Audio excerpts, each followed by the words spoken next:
Hey guys, and welcome to another episode of Let's Max Warframe. Today we're going to be taking a look at the first of the brand spanking new Syndicate primary weapons by reviewing the weapon that was most requested on my stream last night. The bow belonging to the Red Veils Rakta Cernos. Now, the Cernos was a bow that's been in the game for quite a long time, but never really got any love from anybody. When you thought of bows, it was always the Dread or the Paris series. The poor old Cernos lay forgotten by most people. However, it is back with a vengeance with the Rakta version. So how does the Rakta Cernos stack up? Well, with the base damage of 250, with the majority coming in the form of impact with 255, and then 12.5 as both puncture and slash. It also comes with a decent 35% critical chance and 200% multiplier, which, while it isn't high enough to hit 100% critical chance, it is enough to crit the majority of your shots. The status chance is also slightly higher at 15%, which is nice, although nothing really that special. Now, one of the best things is the innate blight that comes built into the weapon, the Syndicate proc. Now, what this does is when the weapon charges the bar, which is about 2000 XP, it will release a radial blast of 1000 viral damage, not only applying the viral status effect to all enemies in range, but will also restore 25% of the player's base energy and increase movement speed by 10% for 30 seconds. But all of this is great and all, but I've missed the best part of this weapon out so far. The base Cernos has a draw speed of 1 second, that is to draw the bow back, whereas the Rakta has a draw speed of just 0.3 seconds. By far the fastest of every single bow in the game, to the extent where other bows require a fire rate mod to feel usable in the fast-paced combat of Warframe, whereas the Rakta doesn't require it, although it is very amusing if you do put it on. Now, in terms of downsides of the Cernos, well, firstly, it is impact damage, which is the weakest of the 3 damage types. It's not bad enough to make the weapon complete crap, but it will fall off faster in most situations than puncture or slash. Secondly is its cost, which as 125,000 standing with the Red Veils is pretty high, and when you couple that with the highest mastery requirement of any weapon in the game, equal with the other Syndicate primaries of mastery rank 12, the weapon can take some time to build up to, and to be able to pick up and use. Now, I'm not going to go into whether mastery locking these at 12 is a good or a bad thing, or I'm not even going to give my personal thoughts on this, since it's one of those things that there are so many arguments for and against, that it's simply not worth getting into all of that during this video. Now, obviously, you also have travel time on the bows as well, which can be seen as a downside, can be seen as an upside, because it's very, very fun to use that sort of thing for some people. But it is something that does need to be viewed potentially as a downside, because it does mean that you have to get used to things like leading targets to be able to get the most out of the bow. Now let's move on to starting to mod the Rakta Cernos. Now, it does come with 2 Vs and a dash as standard, however we're going to add 3 former. This says 4 because I've changed my build slightly, but we're going to add 3 former, which is 2 dashes and another V. Now, in terms of the standard mods that are going to be well, there's pretty much half that is going to be exactly the same between the 3 builds. Serration for damage, split chain for multi-shot, prime fast hands, which is going to get the arrow on the bow that much quicker. In fact, with a max prime fast hands, it is pretty much instantaneous.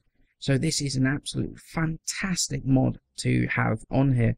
And we've got point strike for critical chance, and vital sense for critical damage.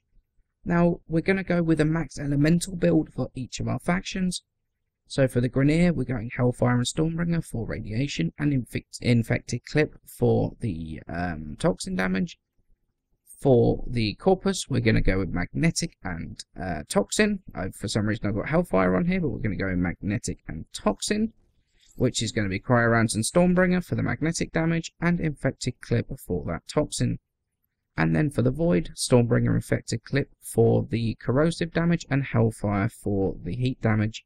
And this also works for the Infested. If you're going corrosive projection in the Void, you can change the Stormbringer out for Cryo-Rounds, and now you've got viral and heat, which is required for the corrosive projection Void build. So do I think the Rakta Cernos is worth the cost and the effort to max it? And the answer is yes, it's absolutely worth it. I'm so glad that during the stream the bow was the one thing that you guys wanted me to format and to review first. Because quite frankly it's my favourite out of all of the new Syndicate primaries. That charge speed that you can either put fire rate on or not depending on your playstyle. The damage is pretty damn good. The proc is fantastic, and let's be honest, it's probably the best looking bow in the game right now. I absolutely love the way it looks. Now, I've seen a lot of talk about whether this is better than the Dread, etc, etc. And I don't want to get into what is better than what other weapon, because people tend to defend their favourite weapon, or even just their opinion, regardless of any of the facts. And it just ends up in a completely nonsensical argument. However, what I am prepared to say is that it is a very, very decent alternative to either the Dread or the Paris Prime, which is absolutely fantastic, because we now have a top tier bow for all three of the physical damage types, which in terms of keeping the game in balance is absolutely brilliant, and it was badly needed. But at the end of the day, quite frankly, is it better than the Dread or the Paris Prime? Does it really matter? Honestly, to me, no, not at all. The only thing that matters is it fun? And if you're looking for a fantastic primary weapon that is a ton of fun, then the Rakta Cernos should be right up your street. In terms of different modding, I personally don't go anywhere near mods like Critical Delay or other mods like that, because I do not feel that they are good enough to sacrifice a mod slot for. An elemental mod is, it's always going to be better in this case, although it is an option if you feel that it works for you. Now, prime fast hands also help put the arrow on the bow quicker, so that can help if you're going for a super arrow sort of a spammy build, and it's the one I've gone with now. I've changed my build very, very slightly. I've got the prime fast hands on there because I felt that the fire rate was too quick, and in all honesty, putting too much fire rate on, the actual animation of putting another arrow on the bow was what was actually holding it back. Now, heavy caliber is also an option.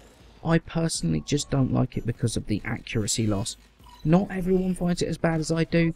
It's another one of those personal preference mods that I talk about quite a lot. Now, there's a few different ways to mod the Rakta Cernos. None are the best way of modding it, because there is no best build. Playstyle definitely determines a whole lot of mod decisions. Now, the Rakta Cernos is one of the most fun bows that I've used in a long time. This thing is an absolute blast to play. In fact, some of the other weapons got delayed with their former because I got distracted playing this thing so much. Look, the Rakta Cernos is not the Dread, it's not the Paris Prime, so forget about those comparisons. What it is, it's an awesome bundle of fun. It plays fantastically well, it looks incredible, and it has one of the best Syndicate procs out of all of them. The Rakta Cernos deserves a chance to shine. Just give it a chance. You might find it a lot more fun than you would give an impact based bow credit for. As always guys, please remember to leave a like and subscribe for more Warframe content, and I shall see you in the next episode.